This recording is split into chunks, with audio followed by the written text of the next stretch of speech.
मोक्ष नहीं, वो मोक्ष तो आत्मा हमारी मुक्ति जीवन मुक्ति मतलब की- एक कॉमन मोक्ष तो आत्मा परमात्मा में समा जाती है। किसको कहेंगे मोक्ष? आत्मा परमात्मा परमात्मा में समा जाती है, ठीक है। उसमें समा जाती है, मतलब उसका अस्तित्व खत्म हो जाता है, उसको मोक्ष कहते हैं। मगर वो जीवन मुक्ति पाती है, जीवन पद, परम पद पाती है। क्या? जी, मतलब उसका एग्जिस्टेंस फिर भी रहता है और लेकिन उसका फॉर्म बदल जाता है। और वो ऊंचते ऊंच परम धाम में जाकर वो ऊंचते ऊंच, इतने ऊंचते ऊंच परम धाम में जाती हैं, हाँ। जैसे अनंत कोटि ब्रह्मांडों से भी दूर, गैलेक्सियों से दूर, यूनिवर्स से दूर, मल्टीवर्स से दूर, जहां ऊंचते ऊंच परम धाम है, जहां ऑलमाइटी अथॉरिटी रहता है, Right. वहां जाएगी और वो परम पद को पाएगी। परम पद माना वो हमेशा अविनाशी परम धाम में चली जाएगी। अविनाशी अमर लोक जिसको कहते हैं, अविनाशी अमर लोक, जिस अमर लोक का कभी विनाश नहीं होता। राइट। जैसे ब्रह्मांड का अमर लोक तो ब्रह्मा के 100 साल में खत्म हो जाता है ना, जी। ब्रह्मांड खत्म हो जाता है। महाब्रह्मांड भी महाशिव महाकाल बन के अनंत कोटि ब्रह्मांडों को अपने रोम रोम में समा लेता है, तो महाब्रह्मांड भी खत्म हो जाता है, परमधाम, महाब्रह्मांड का परमधाम खत्म हो जाता है, यूनिवर्स का भी खत्म हो जाता है, यूनिवर्स भी सर्जन विसर्जन होते रहते हैं, मल्टीवर्स भी सर्जन विसर्जन होते रहते हैं।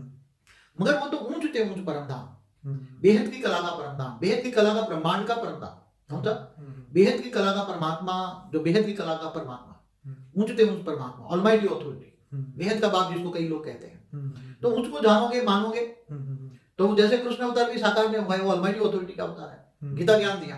तो मैं तो समझता हूँ गीता सर्वशास्त्र शिरोमणि है, दूसरे शास्त्र पढ़ने की जरूरत ही नहीं है। उसमें थियरी ऑफ कर्म भी बताया है, राइट। उसमें बोला है कर्मण्येवाधिकारस्ति मा फलेषु कदाचन, सही है। अच्छे कर्म करो, निष्काम कर्म करो, कर्म अच्छे कर्म करके फल की इच्छा मत रखो, जी। इच्छा मात्र अविद्या बनो, जी। और नष्टो मां स्मृति लब्धा, तो नष्टो मां बनोगे तो सब कुछ मिल जाएगा। तो आपका मतलब देखो आत्मा में पावर आएगी ना, तो जो पाप कर्म, अनेक जन्मों का जो पाप कर्म है कहाँ रिकॉर्ड हुआ है? तुम्हारी आत्मा में और कारण शरीर में। जी, कारण शरीर। हमने 3 शरीर बताए, स्थूल शरीर, सूक्ष्म शरीर, कारण शरीर। जी। और जो बेहद की आत्मा है उनका महाकारण शरीर और परम महाकारण शरीर भी है, जी। परम तत्वों का शरीर है अंदर, जी। अंदर, हाँ जी। और अंदर बहुत अंदर परम लाइट की भी शरीर है, परम लाइट की बॉडी, सिर्फ बेहद की आत्माओं का। सिर्फ बेहद की आत्माओं के लिए। ठीक है।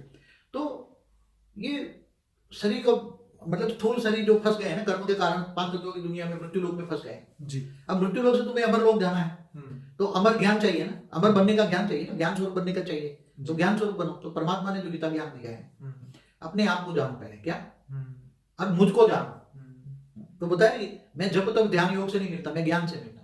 राइट। तो गीता का जो ज्ञान है, तो परमात्मा को पाने के लिए जो गीता का ज्ञान सफिशिएंट है, शॉर्ट एंड स्वीट है गीता ज्ञान। फिर दूसरे शास्त्र पढ़ने की जरूरत नहीं है, जी। इसमें टाइम और एनर्जी वेस्ट करने की जरूरत नहीं है, क्योंकि गीता ही सर्वशास्त्र शिरोमणि है। तो किसी एक को पकड़ो ना। फिर वेदों में, उपनिषदों में है ज्ञान, तो है वेदों उपनिषदों में, मगर ऐसे फिर ये लोग इसमें जाते जाते अलग अलग योगों में फंस जाते हैं, अलग अलग ध्यान योग में फंस जाते हैं, कुंडलिनी जागरण की थर्ड आई, ऐसे जैसे जैसे फंस जाते हैं ना। तो सिंपल रहता है, घर गृहस्थ वालों का सिंपल रहता है, और उसमें रिस्क भी नहीं है।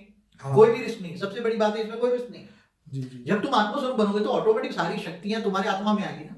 आत्मस्वरूप, तुम आत्मा को केंद्रित करोगे, मैं आत्मा हूँ, आत्मा यहाँ, जैसे ये लाइट की रोशनी यहाँ आत्मा में डालो, ठीक है। मस्तिष्क के बीच में, माइंड के बीच में आत्मा रहती है, तो आत्मा को जानो। वो चमकता हुआ सितारा जैसी एकदम बहुत छोटी सी, सोए की नोक बराबर है, मगर इतनी पावर है। जैसे बेहद की आत्मा है, तो बेहद की कला का पावर है उसमें। ओके। तो जो चाहे अगर वो आत्मस्वरूप बन गई, धीरे धीरे धीरे विक्रम विनाश हो गए, धीरे धीरे विक्रम विनाश हो गए, तो आत्मा की पावर जग गई, तो धीरे धीरे स्थूल शरीर सूक्ष्म वेग से अवेग बन जाएगी, ये सारे शरीर धीरे धीरे छोड़ देगी, कर्मातीत अवस्था पर आएगी, विक्रम विनाश हो जाएगा, तो कर्मातीत अवस्था होगी। गीता में बोला कर्मातीत अवस्था में जब आत्मा बन जाती है, तो फिर इस धरती पर रह नहीं सकती, और वो सीधी वेग से अवेग बनकर, और फिर वेग से अवेग बनकर यहाँ अच्छे कर्म करना चाहे तो कर सकती है, वेग से अवेग स्वरूप बनकर चाहे तो उनते परमधाम में भी जा सकती है। जी।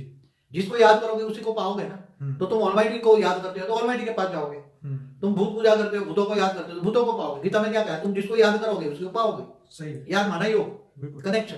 बिल्कुल। अगर तुम भूत पूजा करते हो, भूतों को याद करते हो, तो मरकर जो भूत गए भूतों को पाओगे। बिल्कुल। तो परमात्मा को याद करो, ऑलमाइटी अथॉरिटी को याद करो। सबसे पहले जानो कि ऑलमाइटी अथॉरिटी कौन है।